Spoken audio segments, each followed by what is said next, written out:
Welcome back. It's the sit down show, and let's move on. Current affairs and entertainment. I have another guest in the studio. Introduce yourself, sir. Well, my name is Danniel Orogo.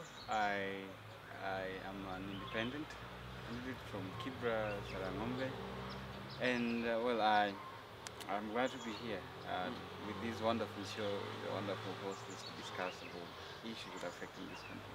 Yes, sir. Yeah. Welcome to the show. Thank you.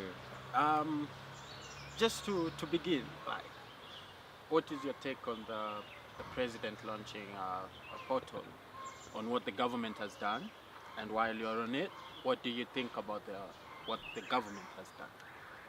Well, I think this is coming at a time when we are left with, I think, less than 150 days to election.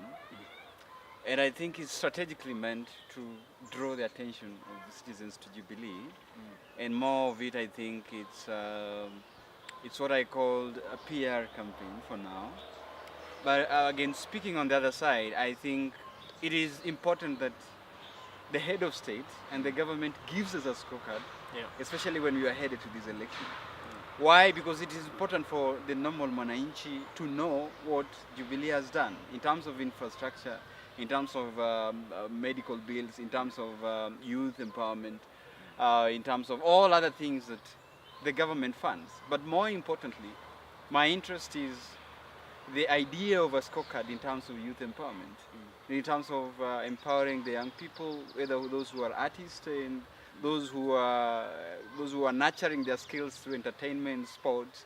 You know, that is, as a youth and as an independent person, I think it is quite very important to look deeply towards these kind of scorecards, to look into what exactly do we have to be proud of in the scorecards, and so far as matters of youth empowerment is concerned.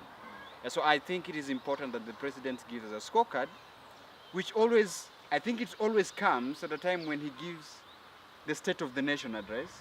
But I think that is why I'm saying this might strategically be an election. About politics. Yes. You've touched something about youth who are talented. Yes. Like those who do not very much focus on papers Yeah, and stuff. yeah. They focus on what is inside of them.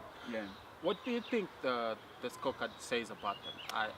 Well, really, looking at the portal, there is nothing so much to be proud of about youth issues, and this is very honest for me. Look at what the government is saying. They're talking so big: infrastructure development, expansion of roads, expansion of medical facilities, putting a cancer center, putting laptops in schools, increasing. But look, wait, we didn't ask. You promised to build 3 stadiums.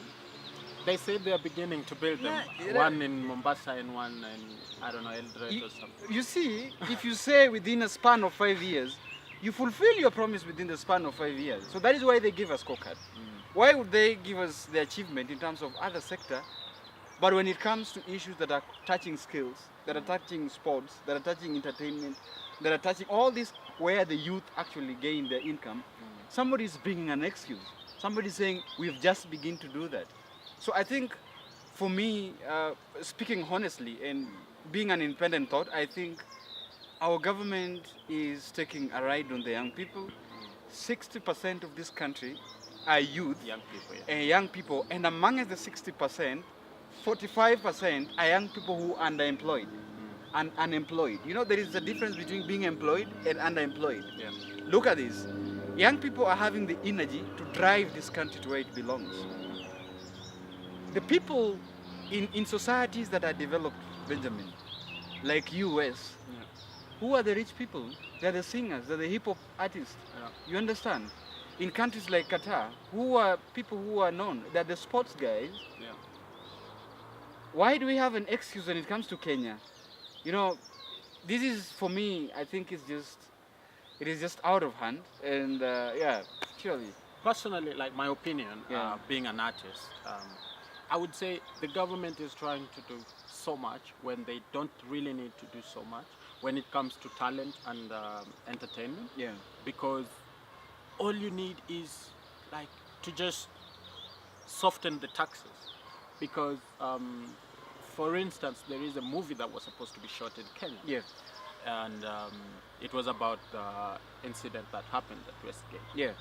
But then the amount, like this is not the official report, but the unofficial report is the amount of taxes that the company, which is a foreign company, the taxes that they were being charged made them to decide to shoot the movie in South Africa. Yeah. And pretend that it's in Kenya. Yeah. You see, now those kind of things, it's just absurd. I know the government needs to make money, but then it doesn't make sense if the government makes money and its people are poor. But you think that is one side. The other side is, let us look in terms of, that is why I'm saying this government is not serious about young people. We are looking at a side of companies, for example, multinational companies, Coca-Cola, Pepsi, all these companies that are putting on this infrastructure development in Mombasa port. But you see, the government softened taxes for these companies. And you see this kind of discussion. But when it comes to skills, when it comes to industries and institutions that really want to empower the youth, you find it's so, the taxes are so high. Like the ones you're talking about is so sad, because look at the kind of investment we would make in shooting a movie like that in this country. And the number of young people that would be employed. Yeah, then even people who could be scouted. You understand? People who could be scouted, who could act in the movies. We are forgetting this country is so potential. Let us not forget, we are having people like Lupita, who out of these hard circumstances are managing. That is just telling us, the government, if you're really serious about giving the youth a chance to nurture their skills and talents, this country we can generate a lot from this country, especially from our young people who are skilled and who are developed, who are entertained, who are, what can I say, those who are talented can bring a lot of income to this country. Yeah, young people and the scorecard. If you're a young person watching this, go read the scorecard. It's called The Untold Stories. So if you have Wi-Fi wherever you are, you can try and open the portal and see what the government is talking about and what they have done. In terms of infrastructure and roads, standard gauge railway, we can say they did that. It's so big. They have done that, and we are saying it's good. But as a government, we expect more. As a citizen, we expect more.